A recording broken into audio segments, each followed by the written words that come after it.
set my heart afire.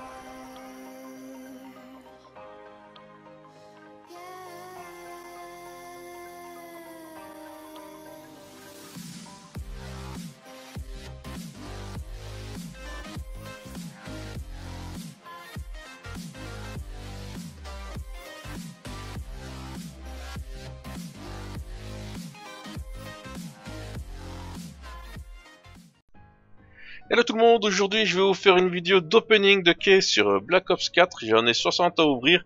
Ça tombe bien parce que ici en plus il y a eu dans le nouvel événement de code de l'été, l'ajout de pas mal de nouvelles armes qu'on peut obtenir seulement via les caisses et une seule arme qu'on peut obtenir en arrivant au bout du pass de combat.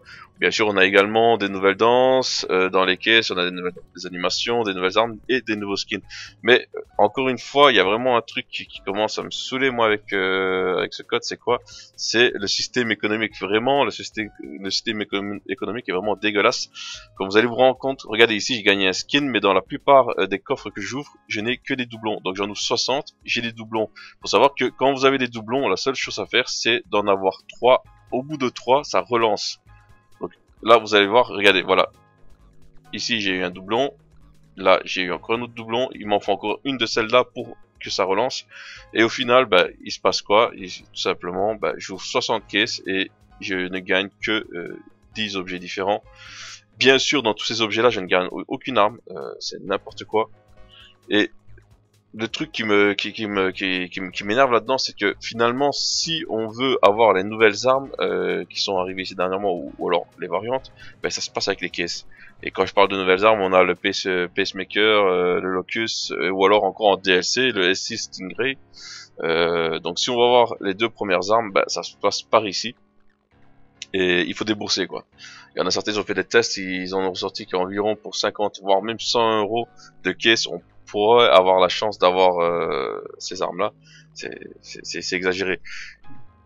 Ici, Activision tire vraiment trop sur la corde économique sur ce volet de Black Ops 4. C'est devenu n'importe quoi. Vous allez voir, je vais encore ouvrir tout plein. Je suis à 43 là, je vais encore en ouvrir tout plein. Vous verrez que j'ai quelques skins, mais je vais rien avoir d'extraordinaire. C'est vraiment ça qui m'a motivé à faire cette vidéo. Regardez le nombre, tout simplement, de doublons que j'ai. C'est n'importe quoi. À l'époque, pourtant, il y avait vraiment un très bon système dans World War 2. Il y avait aussi des caisses, bien sûr, mais en gros, les doublons donnaient de l'argent in-game. Et avec cet argent, soit on achetait des contrats qui nous permettaient de gagner de nouvelles caisses, ou encore, on pouvait encore une fois acheter avec cet argent-là une catégorie de contrats pour obtenir un skin complet. Donc en gros, fallait acheter plusieurs contrats, fallait faire plusieurs contrats in-game, par exemple tuer 40 personnes, ou alors tout simplement faire une série de X kills d'affilée. Enfin, c'était vraiment ce genre de choses, faire des kills à la grenade, au sniper, faire des headshots. Et en gros, on terminait ces contrats-là et tout simplement on obtenait le skin. Donc c'était bon. Et même encore pire que ça, encore mieux que ça. Quand je dis pire, c'était encore mieux que ça. Arrivé plus ou moins à la moitié du jeu, ils ont sorti des contrats par semaine qu'on effectuait, et avec ces contrats, ben, on gagnait les nouvelles armes. Donc on n'avait pas besoin finalement de passer par la case carte bancaire.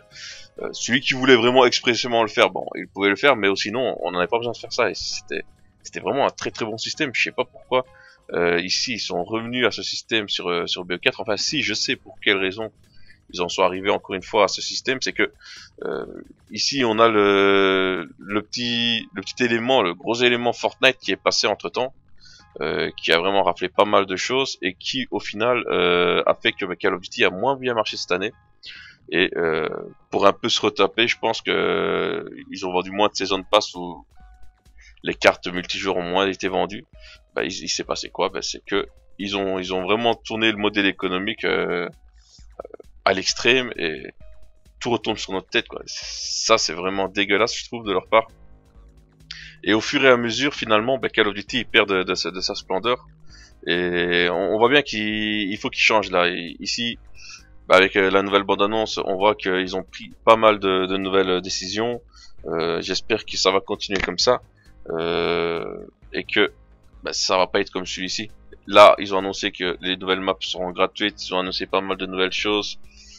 Mais si on se retrouve encore une fois avec un système pareil, un système de coffre pareil pour obtenir des nouvelles armes pareilles, ça va être n'importe quoi. Limite, certaines armes qui sortent sont meilleures que celles qu'on a in-game, et on va devoir passer encore une fois par la case carte bancaire pour pouvoir l'obtenir si on veut jouer tranquillement, si on veut faire des games avec une bonne arme, quoi, une arme qui est, on va dire, la meilleure une fois qu'elle est sortie. Et quand on voit ce système de lootbox, on ne peut se poser qu'une seule question. Quand on voit qu'actuellement, dans pas mal de pays à travers le monde, on discute et on décrit ce système de lootbox à la con. En Belgique, par exemple, c'est totalement interdit. Quand on voit, par exemple, dans un FIFA ou quoi que ce soit, le système, encore une fois, de lootbox à acheter, ça a fait également un scandale sur le Star Wars Battlefront 2, il y a vraiment pas mal de soucis avec ça. Quand on voit que certains studios n'hésitent pas encore à surfer là-dessus, on se dit c'est pas normal. Déjà qu'on paye le jeu 60 € de base, est-ce qu'on est encore obligé par après de passer encore une fois à la caisse pour acheter de nouvelles maps pour Call of Duty par exemple, ou encore acheter des nouvelles options, des nouveaux modes ou quoi que ce soit pour d'autres jeux encore? Et par exemple, dans les Black Ops, enfin dans la plupart des derniers Call of Duty, dans le mode zombie, si vous voulez avancer dans l'histoire, vous devez acheter les DLC. C'est comme ça. Et pire encore dans ce Call of, il y en avait aussi dans les anciens. Dans les anciens c'était des skins, mais ici c'est vraiment des skins plus des armes plus des animations. C'est abominable quoi. On est vraiment les derniers joueurs qui restent encore sur Call of sont vraiment très au maximum par Activision. Et c'est vraiment pour cette raison-là que je pousse un peu une gueulante. À mon niveau, hein, c'est rien d'extraordinaire, mais bon voilà, ici vous voyez, regardez, moi j'ai plus que 4 coffres à ouvrir, 4 caisses à ouvrir et je gagne rien de tout particulier. Enfin bon voilà. Enfin, n'hésitez pas à lâcher un petit commentaire si comme moi ce système économique d'Activision vous dégoûte au plus haut point. N'hésitez pas non plus à vous abonner, à lâcher un pouce bleu pour avoir plus de visibilité, pour que finalement on espère qu'avec toutes les vidéos qui sortent sur ce système économique, Activision ne refasse pas la même erreur sur son prochain Call of. On verra bien comment ça va partir.